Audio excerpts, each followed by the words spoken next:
नमस्कार विद्यार्थी मित्रांनो, मागच्या व्हिडिओमध्ये आपण कंबाईंड प्री 2025 मध्ये जे हिस्ट्रीवर आलेले प्रश्न आहेत ते पाहिले आहेत. आता आपण त्याच्या पुढचे जे भूगोलावर आलेले प्रश्न आहेत ते पाहणार आहोत. आज भूगोलाचे प्रश्न 11 नंबरपासून चालू झालेले आहेत सेट ए मध्ये. तर 11वा प्रश्न आहे, रायरेश्वरापासून शिंगणापूरपर्यंत पसरलेल्या रांगेला शंभू महादेव डोंगर रांगा असे म्हणतात. तर हे विधान बरोबर आहे. रायरेश्वर ते शिंगणापूरपर्यंतच्या रांगा म्हणजेच शंभू महादेवाच्या डोंगर रांगा आहेत. सातपुडा पर्वतरांगेमुळे नर्मदा नदी व तापी नदीचे खोरे अलग झाले आहे, हे देखील बरोबर आहे. हरिश्चंद्र बालाघाट डोंगर रांगेमुळे गोदावरी व भीमा नदीचे खोरे अलग झालेले आहे. हा पण प्रश्न बरोबर आहे. हरिश्चंद्र बालाघाट रांगवर जे आहे त्याच्यावर गोदावरी नदी आहे आणि त्याच्या खाली भीमा नदी आहे. त्याच्यामुळं ह्या दोन नद्या या रांगेमुळे वेगळ्या झालेल्या आहेत. नंतरचा पर्याय आहे, गोदावरी व तापी नदीच्या खोऱ्यांना वेगळी करणारी सातमाळा अजिंठा डोंगर रांग आहे. तर हे देखील बरोबर आहे. सातमाळा अजिंठा डोंगर रांगाच्या वर तापी नदी वाहते आणि त्याच्या खाली गोदावरी नदी वाहते. यातले चारही पर्याय बरोबर आहेत आणि प्रत्येक परीक्षेला भूगोलामध्ये असा प्रश्न येतोच. त्याच्यामुळे हे सर्वांनाच माहिती असले पाहिजे. नंतरचा प्रश्न आहे 12 नंबरचा, 2011च्या जनगणनेनुसार महाराष्ट्रातील खालीलपैकी कोणत्या 3 जिल्ह्यांमध्ये ऋणात्मक लोकसंख्येचा वृद्धी दर दर्शवतो? तर इथं पर्याय दिलेले आहेत. चारही पर्यायामध्ये सुरुवातीला 2 पर्यायामध्ये मुंबई उपनगर आहे आणि 2 पर्यायामध्ये मुंबई शहर आहे आणि शेवटी पाहिलं तर रत्नागिरी 2 पर्यायामध्ये आहे आणि पालघर 2 पर्यायामध्ये आहे. आता ह्या लोकसंख्येच्या बाबतीत जी ऋणात्मक वाढ आहे ती आपल्याला माहीत आहे की मुंबई शहरामध्ये सर्वात जास्त ऋणात्मक वाढ आहे. त्याच्यानंतर सिंधुदुर्ग आणि त्याच्यानंतर रत्नागिरी अशा या 3 जिल्ह्यामध्ये ऋणात्मक वाढ सर्वात जास्त असल्यामुळे हा 2 नंबरचा पर्यायाचे उत्तर आहे.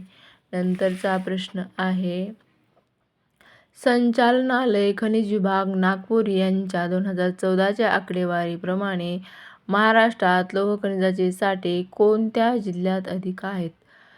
तर हाही रिपीटेड PYQ आहे. लोह खनिजाचे साठे म्हटलं की गडचिरोली 1 नंबरला येतं, त्याच्यामुळे पर्याय 3 गडचिरोली हे याचे उत्तर आहे. नंतरचा प्रश्न आहे, कोपनहेग हवामान आणि हवामानाचे प्रकार यांच्या जोड्या जुळवण्यासाठी इथं प्रश्न आलेला आहे. हा शॉर्ट फॉर्म असल्यामुळे जरा किचकट प्रश्न सगळ्यांनाच वाटला आणि इथं आहे जोड्या जोडलेल्या आहेत. CWG म्हणजेच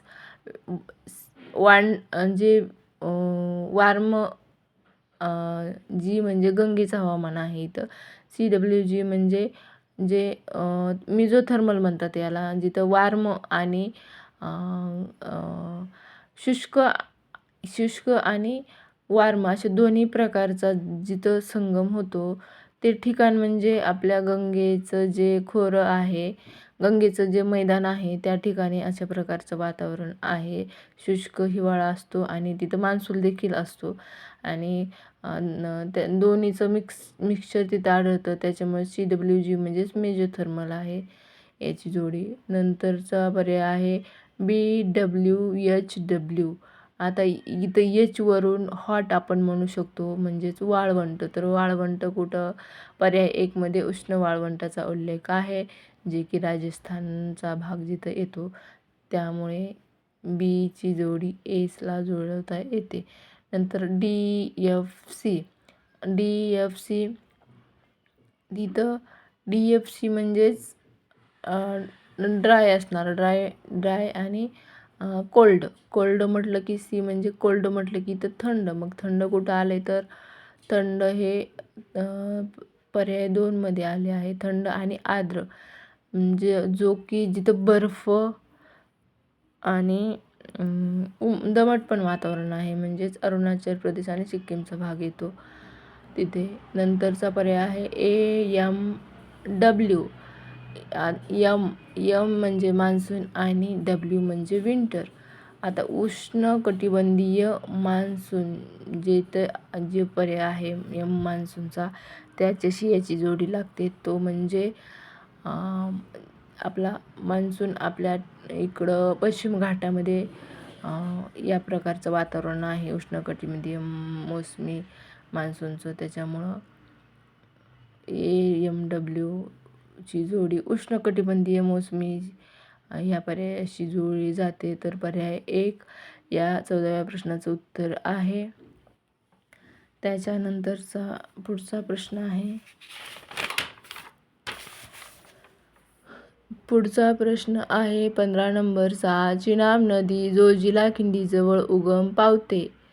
तर चिनाब नदी ही जोजिला खिंडीजवळ उगम पावत नाही, हा पर्याय चुकीचा आहे. ती लेह आणि लडाख जवळ चिनाब नदी उगम पावते, जिथे की जोजिला खिंड नाही. त्याच्यामुळे हा पर्याय चुकीचा आहे. त्यानंतरचा पर्याय आहे रावी नदीचा उगम रोहतांग खिंडीजवळ होतो. तर हो, रावी नदीचा उगम हा रोहतांग खिंडीजवळ होतो, रावी रोहतांग. आणि सतलज नदीचा उगम राकस तलावाजवळ होतो. तर हे देखील बरोबर आहे. पहिल्या पर्यायामध्ये चुकवलं आहे, चिनाब नदी जोजिला खिंडीजवळ नाही. तर लेह आणि लडाखमध्ये जी बारालाचाला खिंड आहे त्या ठिकाणी चिनाब नदी उगम पावते, म्हणून पर्याय 1 चुकीचा आहे. B आणि C हे उत्तर आहे. नंतरचा प्रश्न आहे, खालीलपैकी कोणती विधाने महाराष्ट्राच्या पर्जन्याबाबत अचूक आहेत? पहिला पर्याय आहे महाराष्ट्रात पावसाळ्यात आरंभी पश्चिमेकडून पूर्वेकडे वायुभार कमी होत जातो. तर बरोबर आहे हे विधान. महाराष्ट्रामध्ये पावसाळ्यामध्ये पश्चिमेकडून पूर्वेकडे जे वायुभार कमी कमी होत जातो, त्याच्यामुळे पावसाचं प्रमाण देखील पश्चिमेकडून पूर्वेकडे कमी कमी होत जातं. आणि जो बेल्ट असतो हाय प्रेशरकडून लो प्रेशरकडे जाणारा, तो इथे निर्माण होतो. दुसरा पर्याय आहे राज्यातील पर्जन्याचे वितरण प्रामुख्याने नैसर्गिक वनस्पतीच्या वितरणावर अवलंबून असते.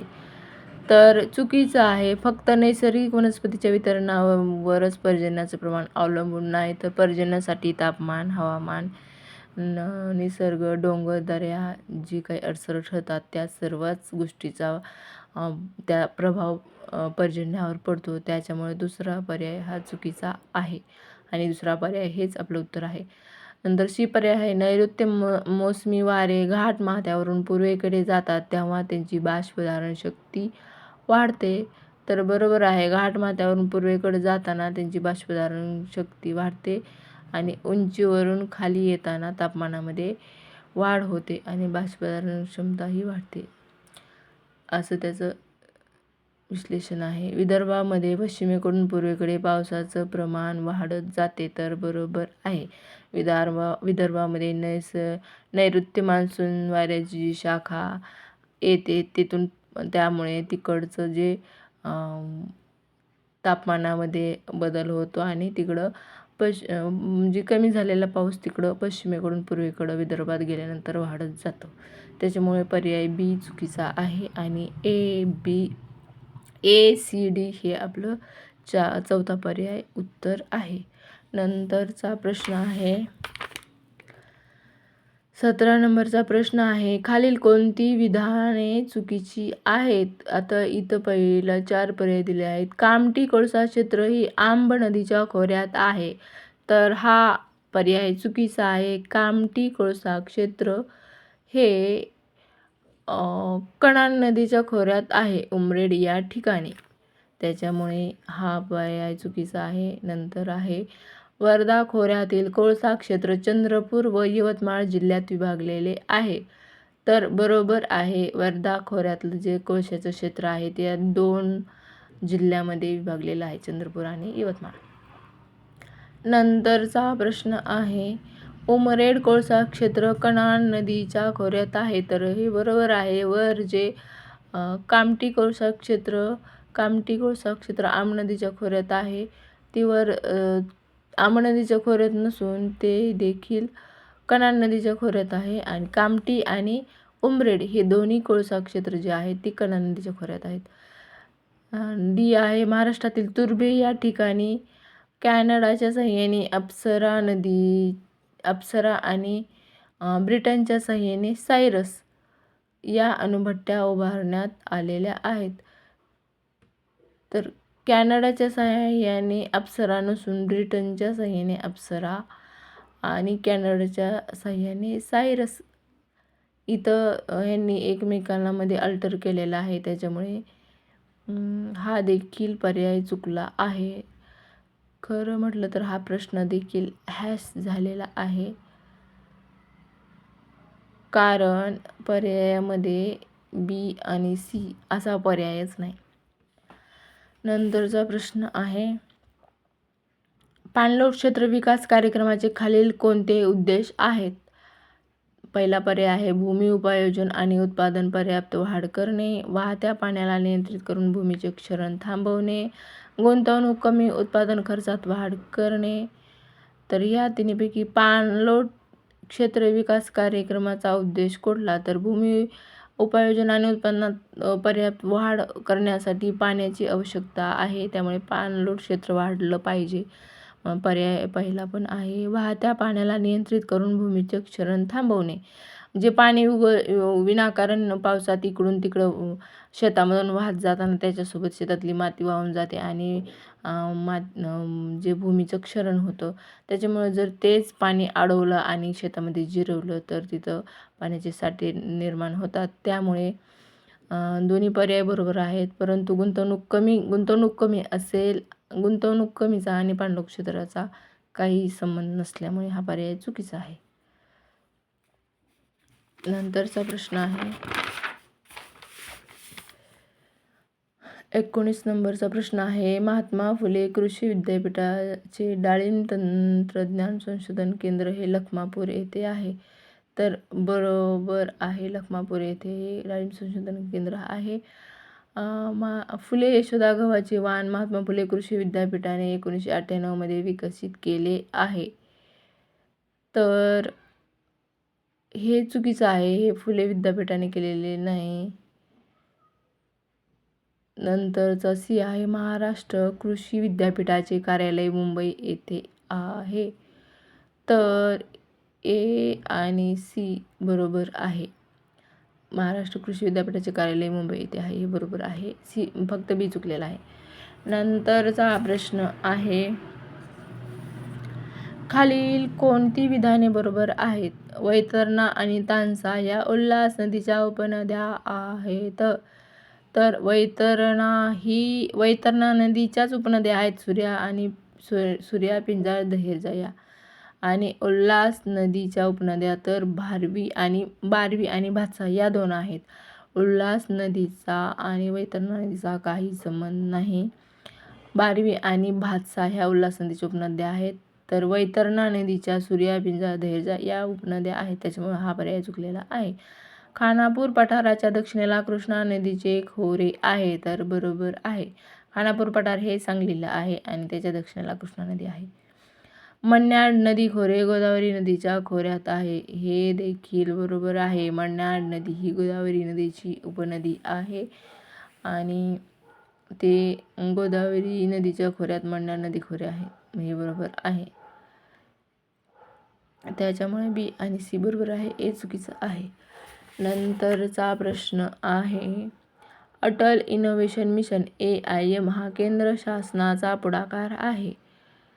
तर बरोबर आहे, अटल इनोव्हेशन मिशन हे केंद्राचं मिशन आहे आणि AIM ही नवनिर्माण आणि उद्योजकता परिसंस्था उभारण्यास कारणीभूत आहे. इनोव्हेशन म्हणजेच नवनिर्माणता, त्याच्यामुळं दोन्ही पर्याय बरोबर आहेत. नंतरचा प्रश्न आहे 22वा भारतीय. आता इथून मला वाटते अर्थशास्त्राचे प्रश्न चालू झालेले आहेत, त्याच्यामुळं आपण आता इथंच थांबूया. आता आपण आज भूगोलाचे जे प्रश्न पाहिलेले आहेत, उद्या आपण बाकीचे राहिलेले अर्थशास्त्राचे प्रश्न पाहूत. तोपर्यंत धन्यवाद.